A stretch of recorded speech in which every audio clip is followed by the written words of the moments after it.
alam ko sa inyo ulit kung ano yung mga dadalhin o gagawin natin sa ating moving up exercises.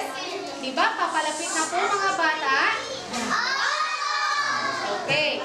So, uli, ipapa-remember ko sa inyo na yung kailangan yung gagawin o dadalhin o at idadamit ay sa mga babae, puti pong damit.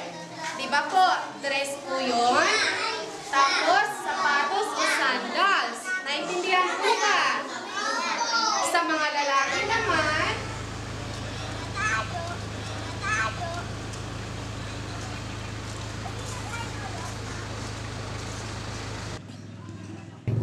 bagong problema ko na naman. Kasi yung pambili ng damit at saka sapatos. Hindi ko alam kung paano, kung saan ko na naman siya kukunin.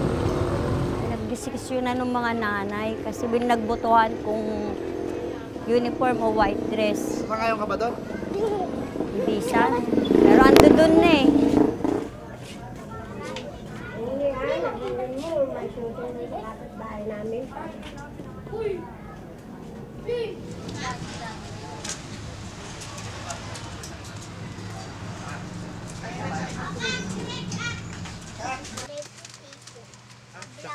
Sa March 15 ang graduation nila. Kaya yun ngayon ang pinoproblema ko, pangbili nila, pang graduation. Ako po si Catherine. Ako po si Christine. Ako po ang kambal. Kailan kayo graduate sa Friday? Anong susuotin daw? Puti. Puti. Meron akong damit. Ito wala pa. Wala pa. Saan kukuha? Wala pa po. Saan kukunin? Bibili na lang. Bibili. Saan kukuha ng pera daw si mama? Titinda na lang po tayo makaipon.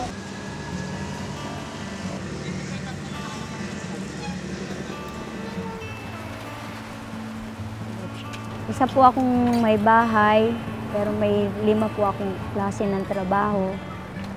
Titinda, nagwawalis, naglalabada, tumutulong po ako sa karinderya at nangangalakal.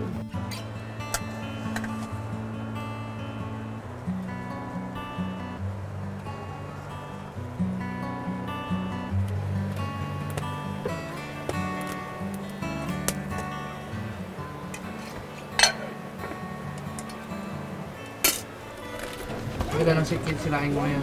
Konti lang po kasi may kanin pa po kami kaninang tanghali. Pagka kasi po may nagbibigay sa akin ng bigas, nagsasaing po ako. Pagka wala po, hindi po ako bumibili kasi iniisip ko po kasi yung ibibili ko ng uling. Ibibili ko na lang ng ulam. So hindi ka talaga madalas magsaing? Hindi po. Madalas po ako bumili na lang ng luto. So, ba't kayo nagsaing ka? May bigas po kasi at saka may nakakuha po kasi ako ng durog na uling dun sa labasan po. Kinuha ko po yung pinagpilian po ng durog na uling. Ano yan, Nay? Anong gagawin niyo dyan? Lalagyan ko po yung kanin. Ano ba yan? Asin po. Ha? Bakit nalagyan mo asin? Kasi po NFA po yung sinain ko. Para po may lasa. Lalagyan ko po ng kunting asin.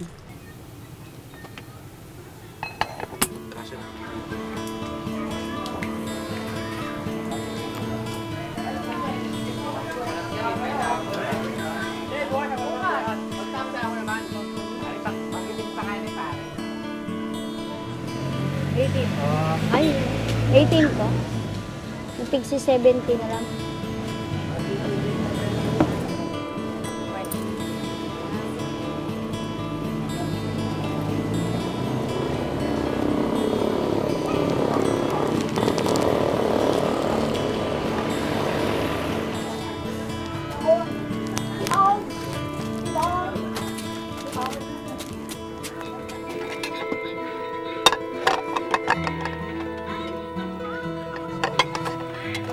Si Prince. Kain ka? Kain ka?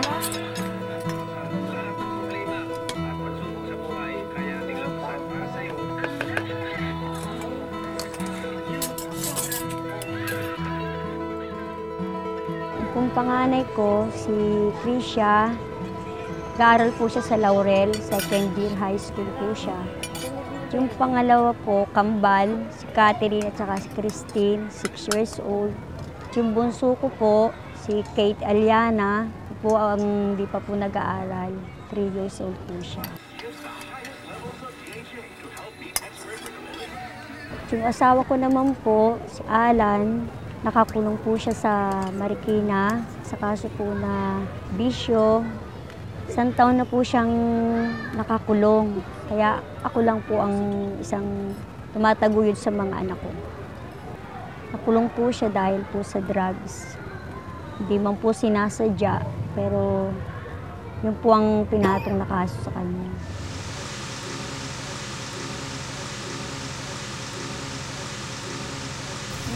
Nay, saan ka pupunta? Diyan po, wala ka po. Ano itong mga nandito? Plastic at saka lata.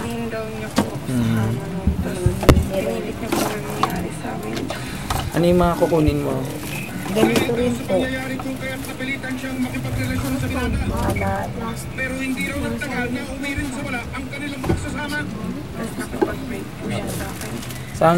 Saan ka pupunta ngayon? Yung po sa baba.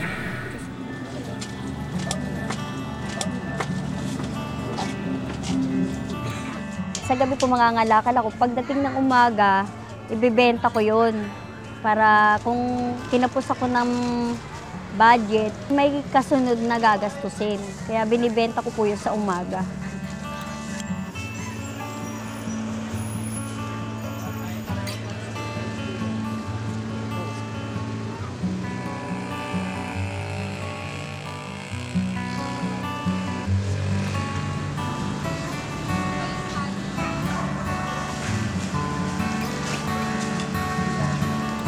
Bakit sa gabi ka nag-ano? Yun lang po ang oras po pagka napatulog ko na po yung mga anak ko.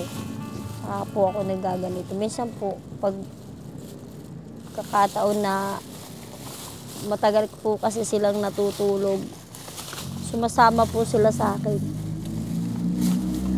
Pero maganda rin bang nagkakalakal paggabi?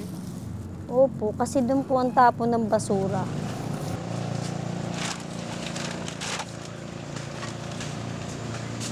Sa pangangalakal ko kasi, minsan nakakaramdam ako ng awa sa sarili ko eh. Sabi ko, ba't ginagawa ko to? Eh, dapat hindi ko ginagawa. Minsan naman, pag may nakakita sa amin mga taga ron, nahihiya ako kasi hindi ko naman dating ginagawa. Bakit ginagawa ko ngayon? Eh, wala akong magagawa eh. Kailangan eh. Kailangan gawin ko, lunukin ko yung pride ko. Huwag akong dapat mahiya. Alisin ko lahat yun para kahit paano may pangtustos ako sa mga kailangan ng mga anak ko. Nenay? Laruan po. Robot. Ano bibigay? Po sa anak ko.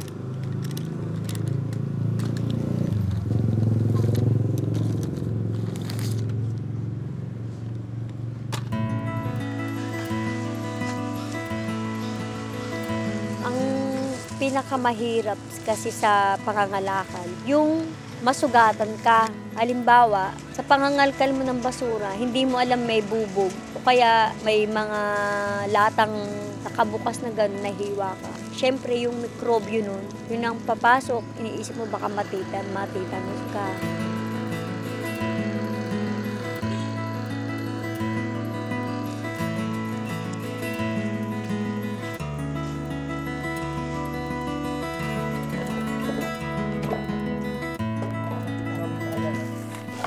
Pinipili ko na po yung mga lata at saka plastic para bukas hindi ko napipilian.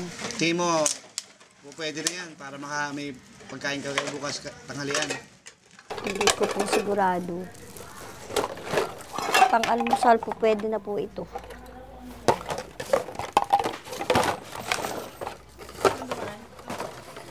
Yan ay, ang gagawin mo dyan. Alabang ko po ito. Pwede po kasi itong ibenta sa mga mga babae. Kano mo bibenta yan? 50 pesos po pwede na to. Paano kung may butas? Kaya po, tinitingnan ko pumubuti kung may butas. Wala. Pagka may butas po, hindi po pwede. Katulad. Hindi mo kaya tahiin pag ganun. Hindi po katulad po nito. Maganda sana siya. Kaya lang, nagbabalat na yung ano niya. Pangit na pag binalatan lahat to. Pwede sana to. Hindi ka pa ba napapagod, nanay? Pagod na po. Pag natapos ko to, pwede na po ako magpahinga. Yung anak niyo pong dalagita, bakit hindi niyo po pinapatulong sa inyo? Dalaga na po siya eh. Ano pa? Dalaga na po siya. Ano naman po kung dalaga na siya? Ayoko naman po maranasan nila yung nararanasan ko. Tamang ako na lang po yung mahirapan kaysa mahirapan po sila. Sa lahat ng mga ginagawang trabaho na yan ni Mama, proud ka ba sa kanya? Opo, proud po ako sa mama ko. Bakit? Kasi kahit po nahihirapan na siya, hindi niya po kami pinababayaan. Sorry. Kasi kahit nahihirapan ka na, hindi kita tinutulungan. Ba't di mo siya tinutulungan? Nagpapasamay pa ako sa iyo kung patulungan.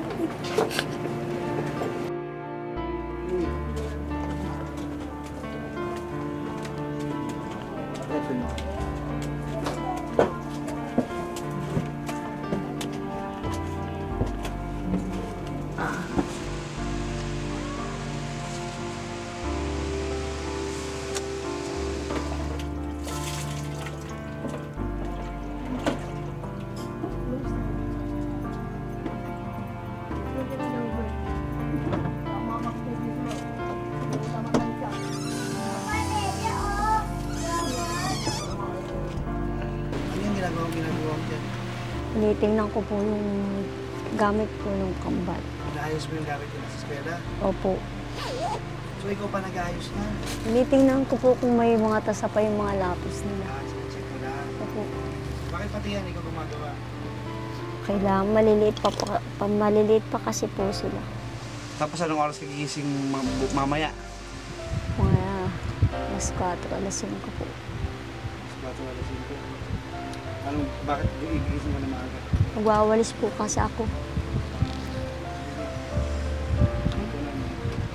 Sige na.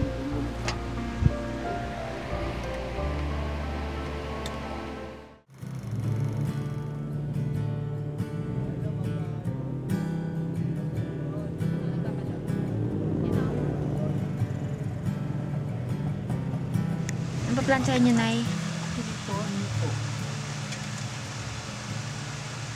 Uniforme niyo?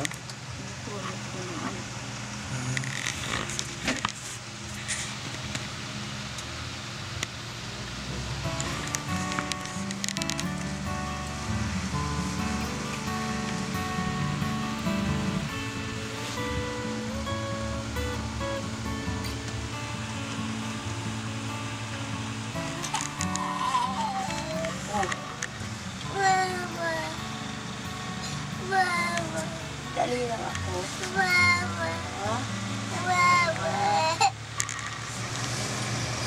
Nilagos ka ito. Wala na. Wala na sakit.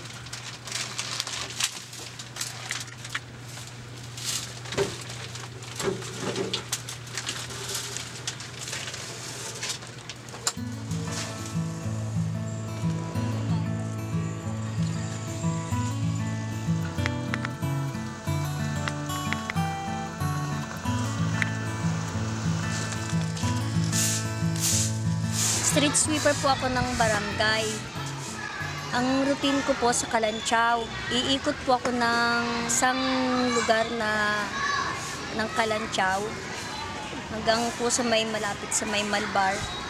Mga 2 oras po yung nakaksaya kong oras bago po ako makauwi.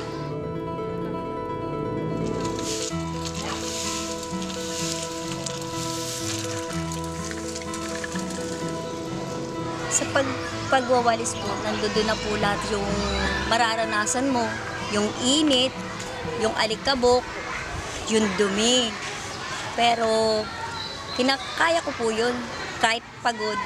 Pero kung alam mo naman yung trabaho, bakit naman hindi? volunteer lang ako. Kapag uwalis po, mararanasan mo yung sakit ng likod, yung sakit ng kamay, paa, sa paglalakad mo ng malayo, kung paano ka iikot, at sa paghawak mo ng walis at daspan, kung paano ka magwalis. Masakit po yun dun sa likod. Magkano po yung allowance niyo? 1.8 siya kada buwan ang inaano ng barangay. Bali, 6 na araw po yun sa isang linggo. Kaya okay lang po yun, kumbaga. Pagka sumobra naman po dun, parang sobra naman na habang oras, tapos gano'n, hindi naman po maganda yun. Pero tama lang po yun. Anong gagawin nila? Papa, mag-attendance po ako. Sinong hinihintay mo dito? Si... yung eco-officer po. Pagod ka ba, Nay? Konti po. Pwede naman po ako umuwi kahit ano. So, may... Pasok po yung kambal ko kasi 9 o'clock daw po kasi pasok po eh. Kaya ako na pong umuwi.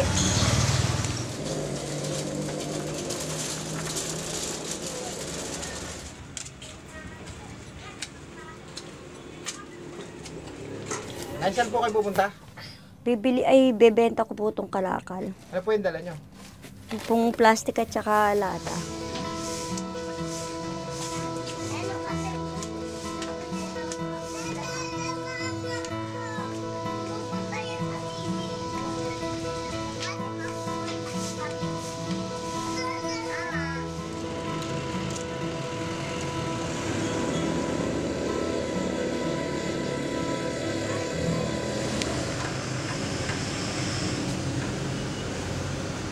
Ay, 3 kilo yung lata.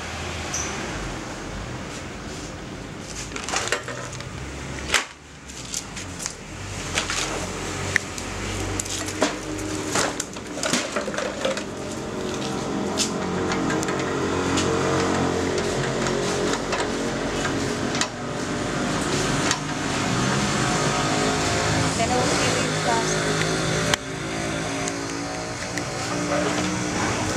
3 kilo yung lata.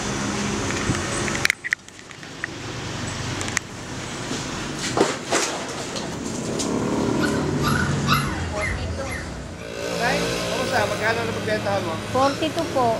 So, anong paggagamitan mo niya ngayon? Almusal po. Almusal, magkano almusal? 20 pesos po. So, tingin mo may maitatabi ka na dyan para dun sa sapatos na gusto mong bilhin sa ano? Wala pa po. Wala pa.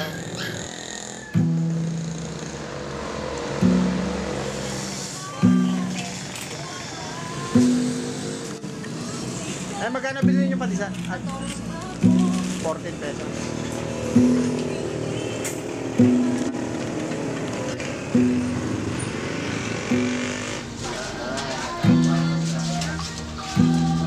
Bro, okay yan.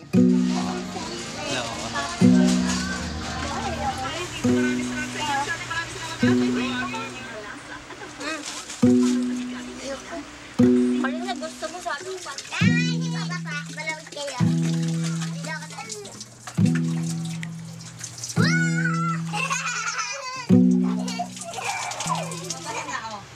Dali mo sa akin.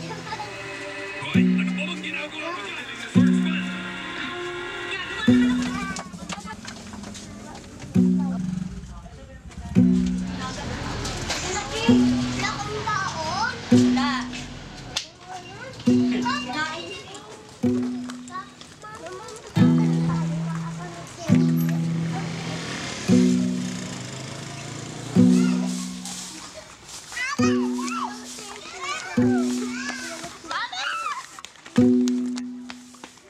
Batad, Joseph Andrew. Dito ka dadaan sa kabila. Hindi dyan. Mamaya. Yan. Yan ka dyan, ang boses. Mamaya.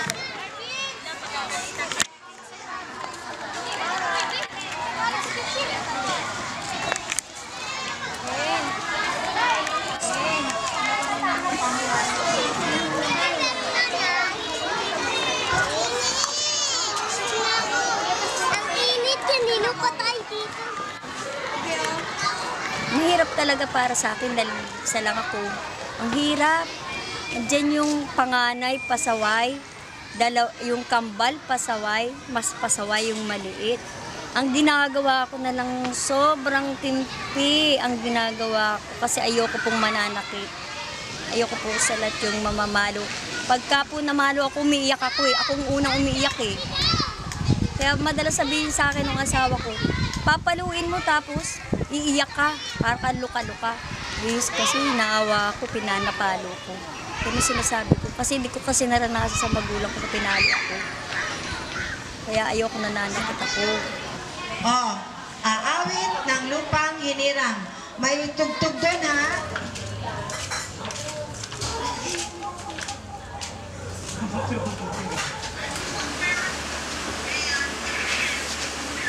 Saan ka maglalaba, ate? Yan po sa...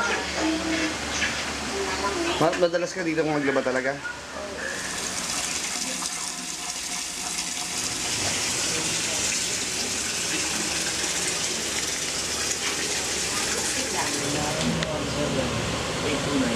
Si Justin, kapitbahay ko yan. Tapos siya yung tagalaba ko dito. Every week naglalaba siya tuwing Saturday. Yung 1 week na damit namin, siya yung naglalaba. And then, mga utos-utosan ko din yan kung anong mga pwede kong iutos sa kanya, ginagawa niya. And then, marami din siyang pinaglalaba rito sa amin. So magkano po yung kinikita ninyo sa paglalaba? Merong 500, may 300, may 200. Kinikita ko sa paglalaba, pinambabayad ko ng utang. Bawa, sa pagkain ng utang yung mga anak ko, yun ang pinambabayad ko naman. Pinagkakautao ko kasi minsan yung, bawa, merienda ng mga anak ko, pagkain ng mga anak ko, kaya pambaon, yan, mga pambili ng project. Yun ang kadalasan na pinoproblema ko sa araw-araw.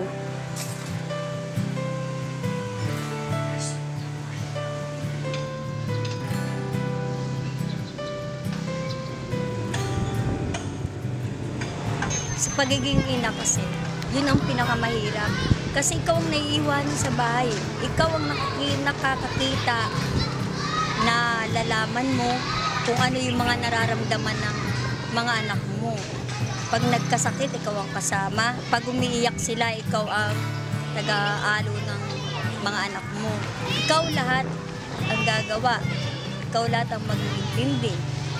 Kaya mahirap, lalo na pagka mag-isa ka. Napakahirap.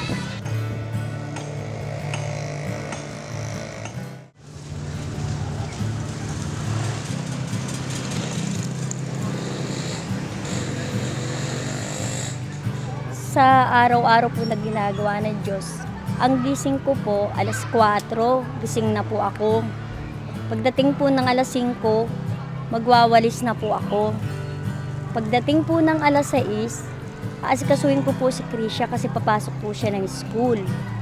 Pagdating naman po ng tanghali, mag-aasikaso ko ng pagkain namin.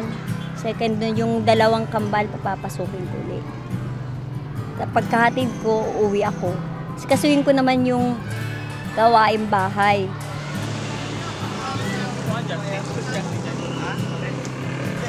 Pagdating ko naman ng hapon, magtitinda naman ako ng barbecue.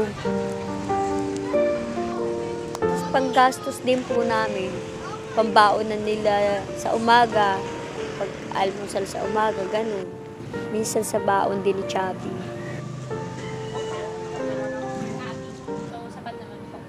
Hindi pa rin po eh. Kasi yung 100 sabi, parang ano lang eh, 5 piso. Paparte-partihin ko sa kanila 4. Wala nang natitira para sa akin. Sa kanila lang. Sold out na.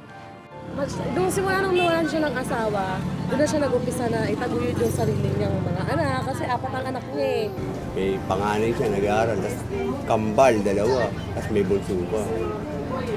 Wala yung asawa niya. Talagang siya talaga ang bubuhay. Nakita ko lang yun sa nangangalakal, tapos sa gabi nagtitinda ng balot. Yun lang.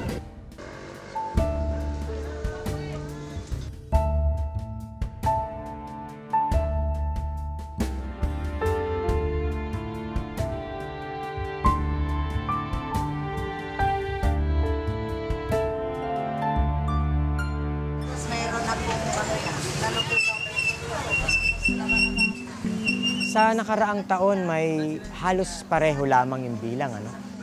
10.7 milyon na Pilipino ang nabibilang sa tinatawag na self-employed. Ang problema ng mga self-employed, hindi tiyak ang kita niyan. Halimbawa, fishbowl vendor, hindi mo naman tiyak nakikita ka palagi ng malaki. Paano kung walang bumili? O kaya naman taxi driver, hindi tiyak ang kita ng mga self-employed. Kaya nabibilang sila sa tinatawag na precarious work o nasa vulnerable sector sila. Dahil pag hindi malaki ang kita, hindi malaki ang kinita nila sa araw na iyon, maaring bumagsak yung kanilang kabuhayan.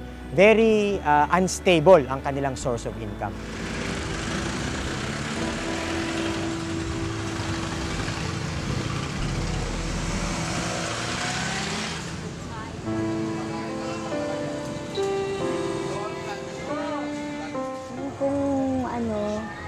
Bata pa po ako. Nag-graduate din po ako ng high school. Pagtrabaho din po ako. Tapos, nag-college po ako. Nag-working student po ako. Tapos, nung di ko na siguro kayang pagsabayin yung pag-aaral at saka yung trabaho. Kasi nag-journalism po ako before eh. Kaya lang hindi ko po natuloy dahil masyado po kasing yung schedule ko. Panghapon po ako, tapos ang pasok ko po 7. So, ilang oras po yung tulog ko. Kaya huminto po ako. Tapos nagpapadala rin po ako sa magulang ko. Kaya parang tinapos na rin po ako. Tumigil.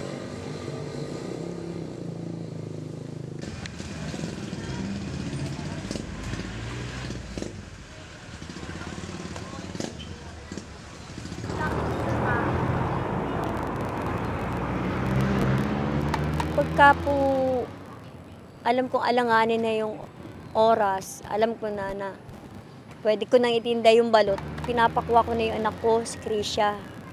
Sabi ko, kumuha ka na ng balot doon.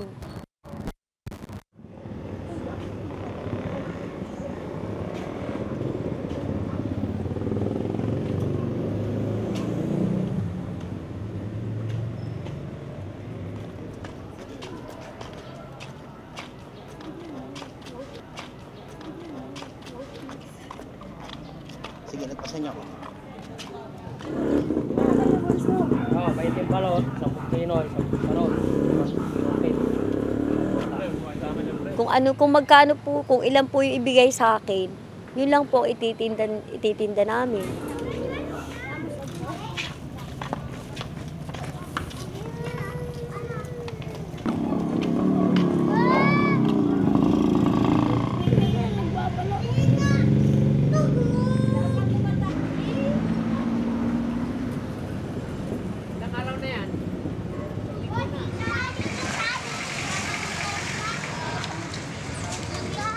Kumusta na eh? Pagod na?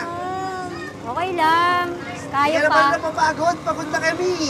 Kaya pa. Kaya mo bang pagsabay-sabayin lahat yan? Nag-aalaga ka ng bata. Nagtitinda ng barbecue. Opa. Magtitinda ka pa ng balot. Superwoman daw ako. Sabi nila mamamatay na raw ako. Bakit? Wala na akong pahinga.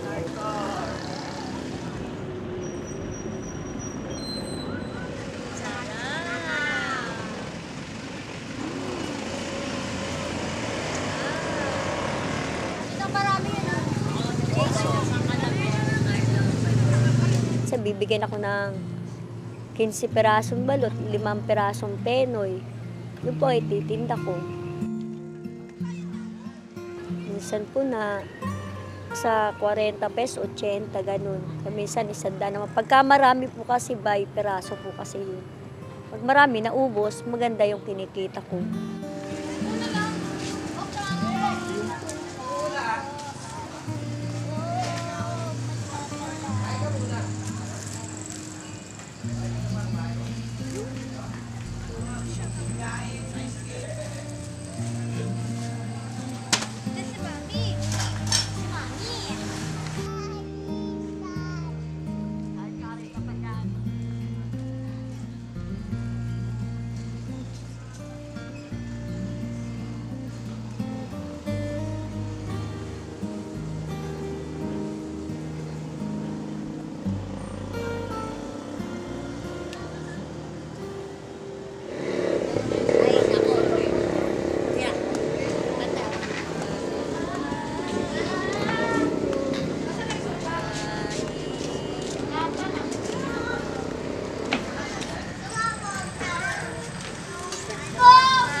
Tunay na niyo po ba yung kita niyo ngayon sa bahay? Hindi pa po.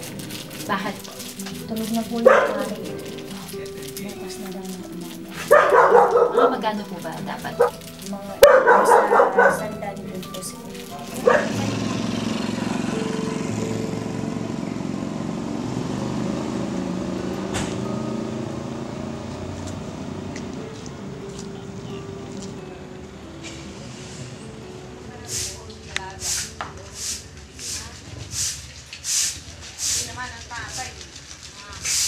Pag inabot siya ng mga madaling araw, nandito siya sa akin. Dito siya nagtitinda. Para may makantusan sila kinabukasan hanggang isang pantanghalian. Kung ano yung titira namin, kinakain, yung binibigay namin sa kanila. Kasi yung mga kinikita ko lang kasi talaga panggastos lang talaga namin. Siyempre mga bata yan. Pag nanghingi sila, hindi mo pwedeng sabihin, wala eh. O hayaan mo pagka wala mangungutang ako. Di siyempre kailangan, pag nagtinda ako, babayaran ko yung kung ano yung inutang ko para makaulit ako. Ngayon, katulad yan, nang problema ako sa pag-graduate nila kasi wala naman akong panggastos, pambili ng mga damit.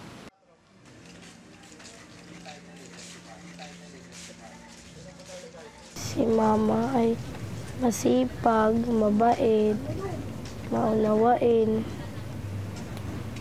Kasi po ngayon ko lang po nalaman na sobrang hirap po talaga nung ginagawa niya para sa akin. Natanda na din po yung mama ko.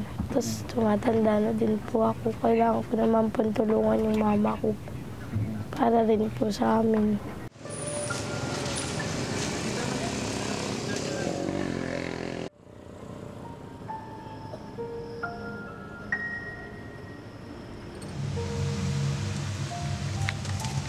Para sa akin, sa ngayon, sobra mahirap. Kasi lalo na mag-isa ako, 4 yung binubuhay ko. Kaya ko, pero mas mahirap kung mag-isa ka. Hindi ko alam kung paano ko sila itataguyod, kung saan ako kukuha ng lakas para buhayin ko yung 4 na bata na iniwan sa akin.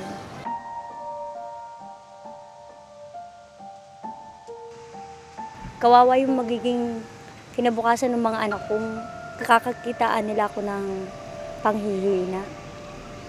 Kaya pinipilit ko maging strong, pero deep inside, mahirap para sa akin, sobrang hindi. Ayoko lang makita na maawa sa akin ng mga anak ko dahil nahihirapan ako.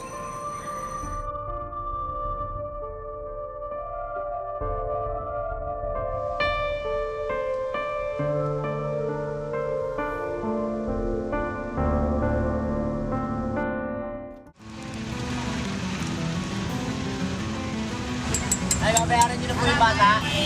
Dalawa.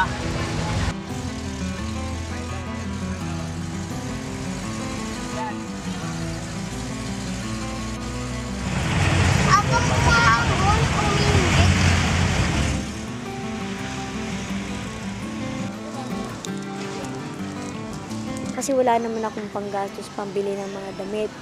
Merong nag-offer sa amin na sabi sa akin, kailan ba graduation ng anak mo? Sabi ko sa March 15. O sige, sabi niya ganun. Hindi ito utang, sabi niya ganun. Regalo ko ito doon sa 2 bata. Sabi niya, bibigyan kita ng pambili ng sapatos at saka damit.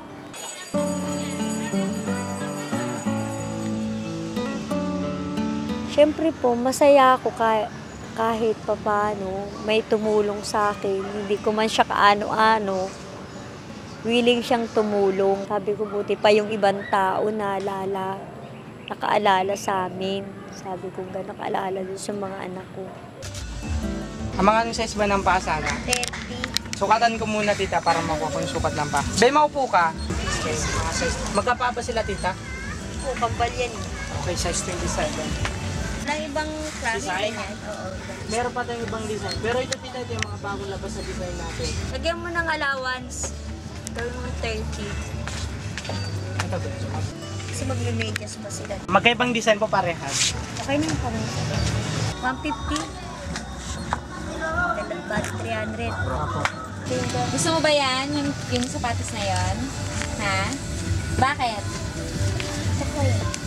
Catherine! Ano, gusto mo ba yung shoes na yon? Bakit? Ganda. Yaring? Marikina, syempre. Yan ay mumurahin paninda, subok na matibay. Uso sa panahon ngayon.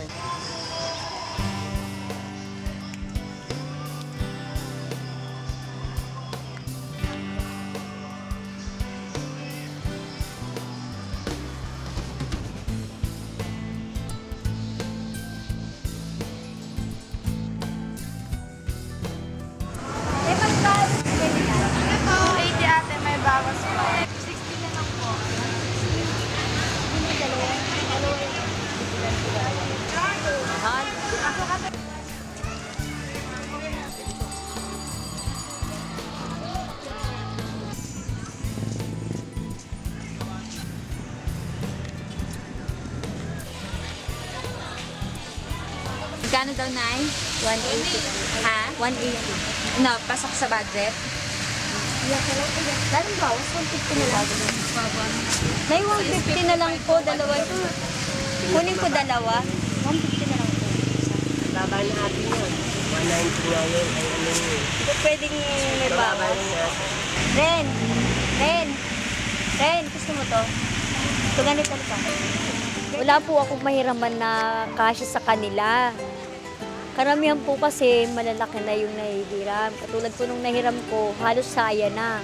Pag naman binilhan ko yung isa, yung isa, luma yung binili, magtatampo yung isa. Kaya kailangan, pag binili ko yung isa rin ang bibilan ko rin.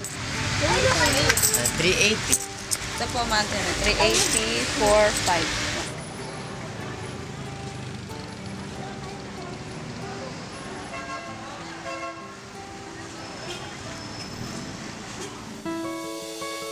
Iwanan yung cellphone.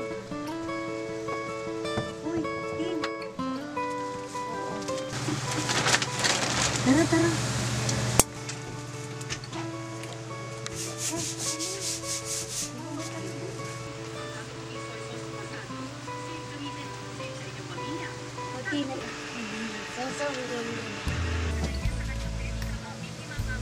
Wait lang.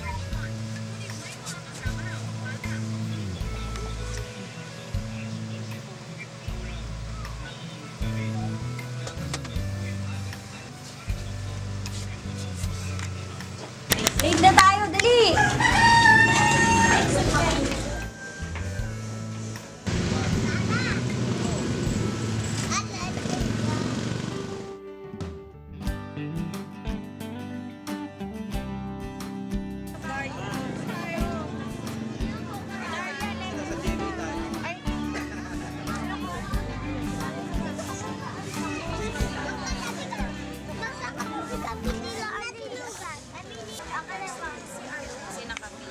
Ganda ba ng bagong damit at bagong sapatos? Ha? Ikaw, masaya ka ba? Gagraduate ka na? Malungkot siya. Bakit? Gusto niya raw kasama papa niya sa graduation. Oo. Kaya malungkot siya. Malungkot ka kasi wala si Papa?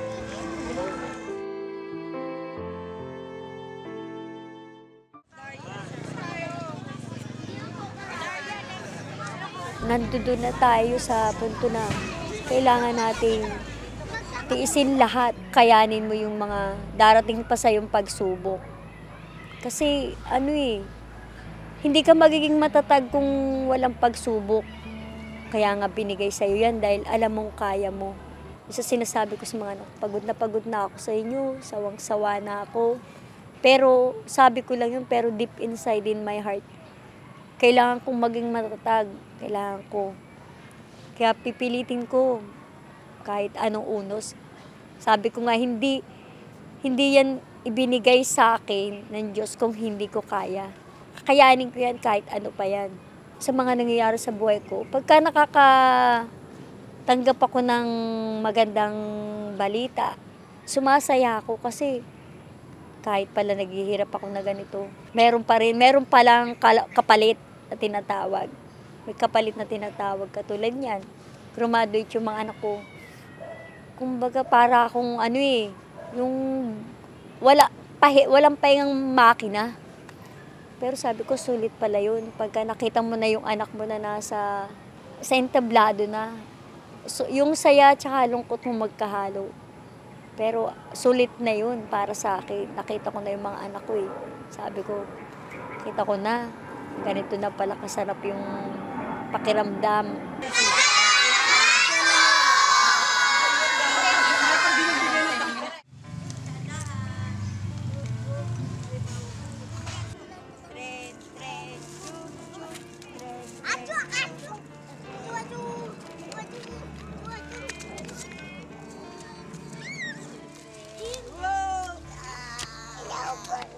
Ang buhay ko kasi gulong. Gulong siya. Umiikot siya.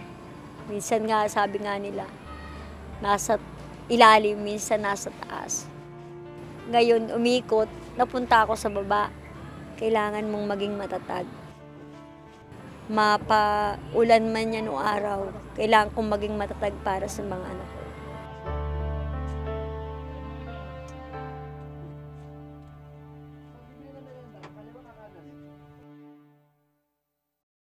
Parang lagi na lamang kulang ang araw.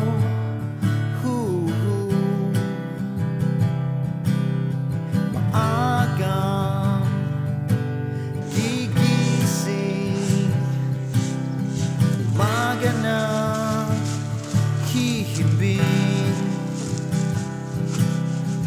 Bawal magpahinga sa dami ng gawain, hingal kabayo na, sige nang sige pa rin. Kayod sa umaga sa